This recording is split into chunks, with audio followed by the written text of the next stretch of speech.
Kita semuanya pernah dengar bagaimana perlakuan Nabi Muhammad kepada seseorang, tetangganya yang selalu menebarkan sampah, yang selalu meletakkan sampah, membuang sampah di depan pintu rumah Nabi kita Muhammad sallallahu alaihi wasallam.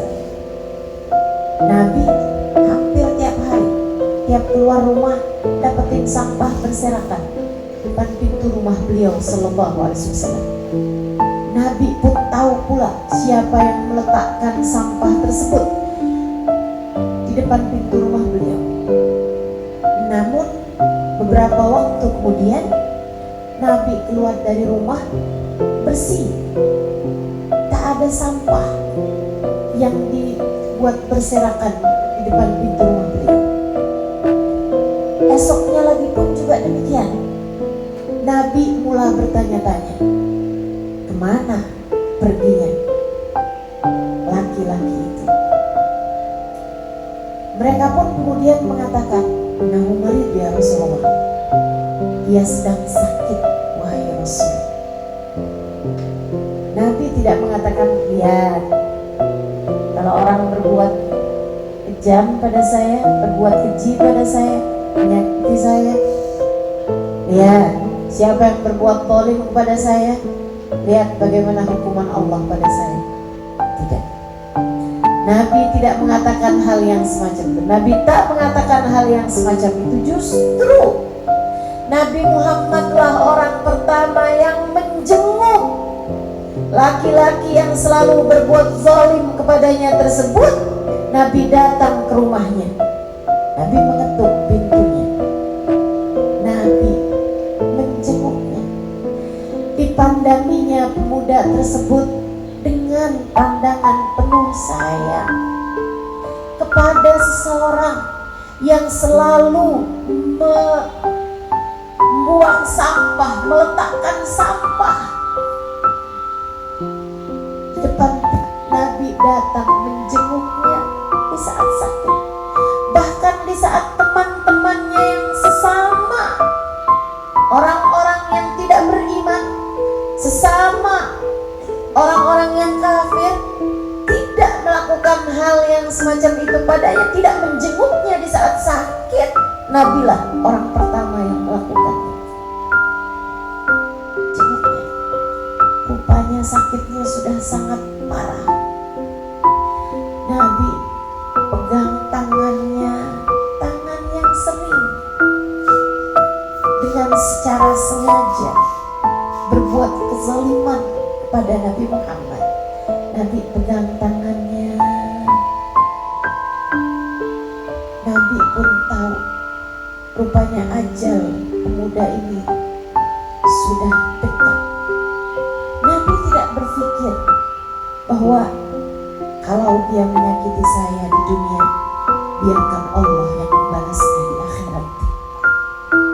Sebagaimana kebanyakan pemikiran seseorang di antara kita, yang jangankan kepada orang yang tidak beriman, bahkan kepada yang beriman saja, kadang-kadang ada di antara kita yang berpikir semacam itu. Dia menyakiti saya tak akan membalasnya di dunia, biarkan Allah membalasnya di akhirat nanti.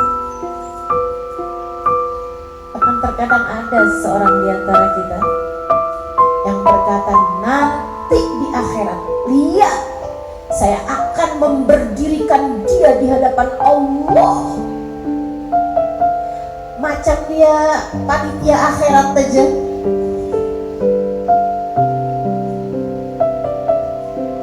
Masya Allah. Nabi justru memandangnya dengan pandangan penuh rahmat.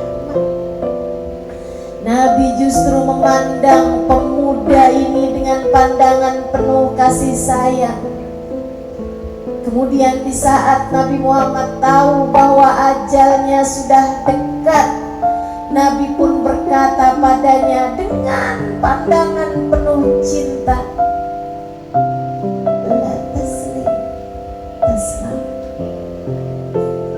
Tidakkah sebaiknya kamu masuk Islam, maka kamu akan selamat.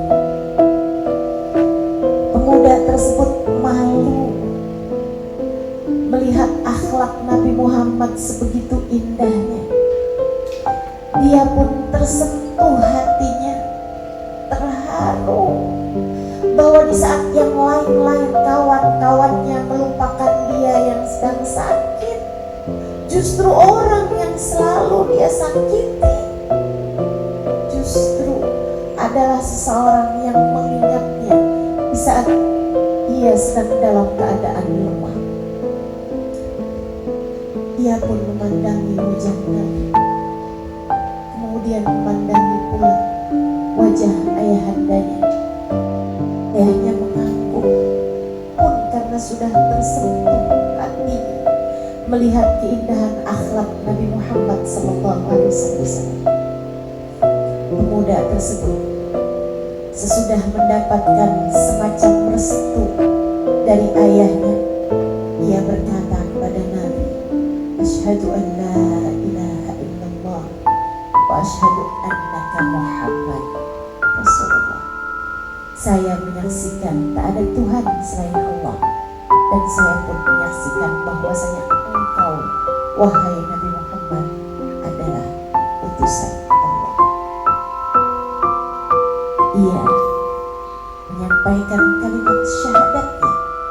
Tak lama berselang, ajal datang menjemput. Ia mati dalam keadaan beriman. Saudara sekalian yang saya muliakan, demikian kasih sayang Nabi bahkan kepada yang kafir padanya. Itu sebabnya Nabi Muhammad SAW harapannya adalah agar semua umat manusia terselamatkan. Keinginan beliau adalah agar semua umat manusia masuk ke dalam surga bersama dengan beliau.